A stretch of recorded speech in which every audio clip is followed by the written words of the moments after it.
여러분은 지금 KBS 1라디오 최경영의 최강시사와 함께하고 계십니다. 네, 어제 이 시간에 권지웅 더불어민주당 청년공동선대위원장 만나봤는데요. 오늘은 국민의힘 청년세대 이야기 들어보겠습니다. 이재명은 무섭고 국민의힘 엔진 꺼지는 느낌이고, 윤석열 후보 선대위를 향해서 비판의 목소리를 냈습니다. 임승호 대변인과 함께 국민의힘 쇄신 방향에 대해서 좀 들어보겠습니다. 안녕하세요. 네, 안녕하세요. 임승호 대변인은 저랑 한 세 번째 지금 인터뷰 하시는 것 같은데, 지금 이제 당에 들어온 지는 그때 그 이준석 당대표 체제에서 첫 대변인단에 선발됐고, 임명 후에 지금 몇 4개월 정도 지났습니다. 예, 그동안에는 어땠습니까? 당 생활이. 한 처음 1, 2개월은 좀 배우는 시간을 가졌고요. 그 뒤에는 본격적으로 업무에 좀 익숙해지면서 때로는 당에 필요한 쓴소리들을 내는 작업들도 많이 해서 지금처럼 욕을 많이 먹고 있습니다.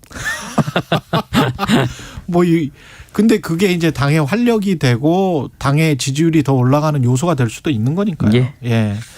당에 다양한 사람이 있으면 어느 당이나 다 좋은 거 아니겠습니까? 예. 정당 역사 최초로 90년대생 제1야당 대변인이 됐고요. 국민의힘 내에서의 본인의 입지나 역할이나 이런 거에 지금 특히 이제 홍준표 의원이 젊은 세대 인기를 받다가 청년 세대가 조금 좀 이탈하는 그런 측면들이 있었잖아요. 위협을 받는다, 입지나 역할이 이런 느낌도 받으세요? 입지가 위협을 받는다라는 느낌보다는 저는 제가 여기서 해야 될 역할이라고 한다면은 다소 20대 문화나 20대 어떤 변화 속도에 있어서 조금은 시차가 있으신 분들이 대부분 당내에 많이 포진되어 있기 때문에 저는 그 사이에서 그분들의 시차를 줄여주는 역할을 좀 해야 된다. 왜냐하면 청년의 꿈 같은 플랫폼도 그렇지만 사실 이런 문화에 현재 있는 의원님들께서는 익숙하지 못한 게 당연한 걸 수도 있습니다. 그렇기 때문에 저는 좀 그런 역할을 하고 있고 직이나 이런 건 사실 큰 상관이 없습니다. 예. 지금 이준석 현상으로 어떻게 보면 국민의힘이 2030 세대에 어느 정도 기반을 다진 거는 사실이고, 그 이후에 또 홍준표 후보가 인기가 있었고요.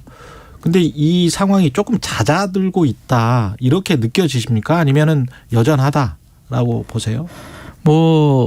동력이 움직이는 속도의 정도라고 한다면은 잦아들고 있는 게 조금은 속도가 떨어진 게 분명하다라고 생각을 합니다.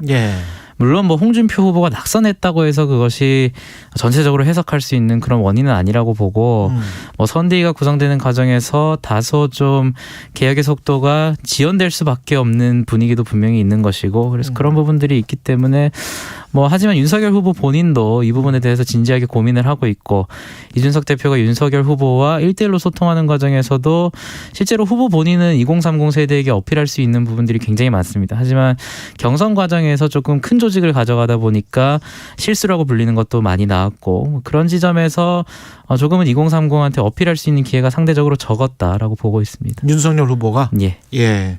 선대위 구성에서의 아쉬운 점은 어떻습니까? 선대위는 이제 일단 출발을 했는데, 기본적으로 꾸려지는 속도 자체도 굉장히 국민들과 당원들에게 피로감을 주기에 충분했다라고 봅니다. 왜냐하면 특히나 그 핵심에 있는 분이 김종인 위원장이라고 볼 수 있는데, 김종인 위원장이 선거에서 절대적인 영향력을 행사할 수 있는 분이라는 점에는 모두가 동의를 합니다만, 그 모셔오는 과정에서 굉장히 좀 줄다리기와 기싸움을 하는 모습을 많이 보였다. 그것이 누구에게 책임 소재가 있다는 것이 아니라, 그래서 김종인 위원장이 정치계 내에서는 굉장히 영향력이 있는 인물이지만 일반 국민들이 봤을 때는 또 그렇게 인지도가 높다고 할 수 있는 분은 아니라고 할 수 있을 것 같습니다. 왜냐하면 저를 비롯한 20대 청년들 같은 경우에는 김종인이라는 세 글자에 대한 영향력이라는 것이 기존에 있던 정치에 관심이 있던 세대분들에 비해서는 약한 것이 사실입니다. 그렇기 때문에 김종인 위원장을 모시지 말라 이런 얘기는 절대 아니고요. 당연히 모셔야 될 뿐이지만 김종인 위원장에 대해서 지나치게 우리가 시간을 너무 길게 가져가고 있는 건 아닌가, 이런 비판도 충분히 수용해야 될 것 같습니다. 결국은 나중에 선거는 이제 3월 9일이니까요. 선거 전이라도 모시는 게 낫다, 아니면은 안 모셔도 기동전을 위해서는 상관없다, 어떤 입장이세요? 저는 모셔야 된다 안 모셔야 된다라는 질문이라면 당연히 모셔야 된다라고 봅니다. 그리고 그 시기는 굉장히 빠를수록 좋고 지금 선대위안이 1차 선대위안이 꾸려지는 과정인데 그 안에 당연히 포함되는 것이 저희 당에서는 당연히 좋은 입장이지만 만약에 이번에 끝까지 고사를 하신다면 이후에 2차 3차 인선에서도 충분히 합류하실 가능성이 있다라고 보고 있습니다. 그래요. 그 SNS를 통해서 불과 몇 개월 전만 해도 활력이 넘쳐나던 신선한 엔진이 꺼져가는 느낌이라고 표현하셨는데 이거는 구체적으로 어떤 의미인지 궁금하네요. 뭐 문자 그대로 사실은 선대위가 꾸려지는 과정에서 지연될 수밖에 없는 측면도 있긴 하지만 이렇게 지나치게 큰 조직을 가져가려는 것이 아닌가라는 생각이 들었습니다. 그리고 제가 이 시기에 이런 글이 필요하다라고 생각했던 이유는 민주당 같은 경우에는 선대위 구성에 한번 실패를 했고 지금 쇄신 작업에 들어갔습니다. 그리고 이재명 후보는 연일 엎드리는 모습을 보이고 있고 한 일주일 정도 계속 사과와 눈물을 보이고 있어요. 그리고 그 당에 있는 청년들, 뭐 권지웅 대변인을 비롯한 여러 청년들이 소위 당내에서 레드팀으로 불리는 그런 작용을 하려는 모습들이 보였습니다. 하지만 이에 비유했을 때 과연 지금 우리 당에 레드팀이 있느냐, 우리 당에 쓴소리를 하는 사람들이 있느냐라는 걸 봤을 때 분명히 그런 쓴소리들이 필요한 시기임에도 이렇다 할 움직임이 보이지 않았다. 그래서 뭐 제 말이 그렇게 영향력이 있을 수는 없지만 그래도 저라도 한번 파이팅 하자라는 의미에서 한번 써봐야 되지 않을까라는 의미에서 써봤습니다. 큰 조직에 비해서는 쓴소리가 지금 없다라는 거는 돌이켜 이야기를 해보면은 큰 조직이 너무 윤석열 후보 중심으로 짜여져 있다 이런 뜻인가요? 윤석열 후보 중심이라기보다는 아무래도 대선에 있어서 기존에 해왔던 선거를 본다면 조직 선거의 측면이 굉장히 강했는데 뭐 이준석 대표도 여러 번 언급했듯이 그런 트렌드는 이제 바뀌고 있다라고 저는 봅니다. 특히나 코로나 시국에서 선거운동 자체의 형태가 바뀌고 있고 지난 보궐선거와 저희 당의 당대표 선거를 봤을 때 당대표 선거 같은 경우에는 이준석 당대표는 한 2분 정도 데리고 선거를 치렀거든요. 그런데 조직 측면에서도 압도적인 상승세를 보였습니다. 그렇기 때문에 최대한 빨리 선대위를 구성하고 작고 단단한 실무진 위주의 선대위로 가더라도 충분히 윤석열 후보의 매력을 보여줄 수 있지 않겠나. 그리고 오히려 윤석열 후보의 매력이라는 것은 실제로 상당히 말을 많이 하시는 분이고 자신의 철학도 있는 분입니다. 다만 경선 과정에서 제가 지켜봤을 때는 선거 조직의 규모가 캠프 조직이 너무 크고 또 그런 만큼 주위에서 다양한 해석과 다양한 핵심 관계자의 말을 빌린 보도들이 언론들에 쏟아져 나오면서 윤석열 후보의 매력이 가려지는 측면이 컸다라고 생각을 합니다. 그런 지점을 반영해서 이번 대선 같은 경우에는 선대위가 굳이 그렇게 클 필요가 있냐라는 생각을 하게 된 겁니다. 그렇군요. 그러니까 선거가 점점 조직 선거가 아닌 뭐라고 해야 되나요? 그러니까 군사로 따지면 뭐 현대전의 선거, 그러니까 인터넷을 활용한 선거들이 굉장히 많은데 이게 너무 비대하게 구성을 해서 조직 선거 쪽으로 가는 거는 구식이다 이런 뜻이겠네요. 그렇게 해석하셔도 될 것 같습니다. 이재명 더불어민주당 대선 후보를 향해서는 솔직히 좀 무섭다. 이거는 또 무슨 의미일까요? 당연히 이재명 후보를 칭찬한 건 아니고요. 다만 최근에 있었던 태세 전환에 대해서는 저희가 굉장히 무겁게 느껴야 된다. 이재명 후보는 굉장히 전략적인 사람입니다.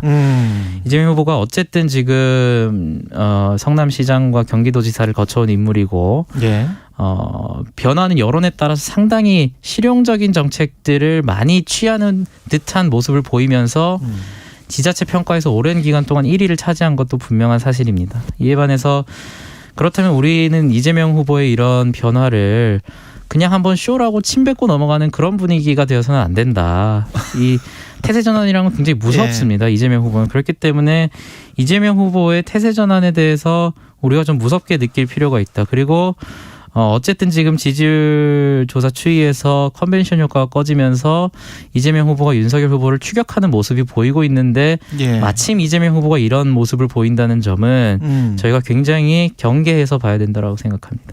이런 목소리들, 그러니까 일종의 아까 레드팀 이야기했어요. 그러니까 이게 쉽게 이길 수 있는 선거가 아니다. 이겼다, 이미 이겼다라고 생각하지 말자. 그래서 다른 쪽도 많이 보자.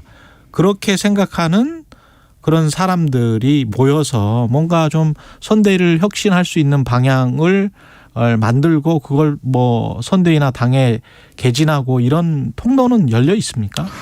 뭐 그런 공식적인 모임이 열려 있지는 않지만 예. 사실 대변인단 자체가 저희는 굉장히 젊게 구성이 돼 있습니다. 뭐 예. 양준우 대변인, 신인규 대변인 그리고 김현주 대변인께서는 저희 또래 세대는 아니지만 또 저희와 굉장히 많은 생각을 공유하고 있는데 이번에 SNS 글을 올린 다음에 한 2시간 뒤에 또 신인규 대변인이 유사한 글을 올려가지고 예. 뭐 기자분들은 짰냐? 기획하고 올린 거냐 이런 말을 했는데 짠 건 아니었고 그 다음 날 될 예. 때까지 전 신인규 대변인이랑 전화나 문자 하나도 예. 공유를 하지 않아요. 이런 모습을 본다면 저희 대변인단은 굉장히 비슷한 생각을 공감. 공유하고 있다라고 말씀을 드리고 싶고 사실 예. 저희 대변인단뿐만 아니라 주위에 있는 많은 청년들이 저와 유사한 생각을 가지고 있다라고 믿고 있습니다. 그렇기 때문에 뭐 제 SNS 글을 비롯해서 당원들의 그러한 솔직한 목소리가 조금 뚫리는 계기가 되지 않았나라는 생각은 합니다. 국민의힘 윤석열 후보도 가칭 미래위원회를 두는 방안을 검토하고 있는데 이것도 같은 맥락으로 비슷한 맥락으로 볼 수 있을까요? 마지막으로? 예, 뭐 미래위원회가 뭐 명칭이나 어떤 역할에 대해서 구체적으로 정해진 바는 없지만 아마 이런 목소리를 반영할 수 있는 조직이 될 것 같습니다. 다만 제가 우려하는 지점은 지금 민주당 같은 경우에 청년선대위라고 선대위의 청년 조직을 따로 떼가지고 만들고 있어요. 예. 근데 뭐 유의미한 변화라고 볼 수도 있지만 저는 좀 부정적입니다. 개인적으로 당내에서 청년 조직을 따로 떼서 조직을 따로 만들어 놓으면은 모든 이슈에 있어서 청년들 시각에 한정해서 답하기를 요구합니다. 뭔가 청년다워야 된다. 혁신적이어야 된다. 사실 이런 부분에 있어서 굉장히 부담감을 느끼는 것들이 많거든요. 예, 융합돼야 된다. 그런 말씀이네요. 예. 오늘 말씀 감사하고요. 임승호 국민의힘 대변인이었습니다. 고맙습니다. 감사합니다.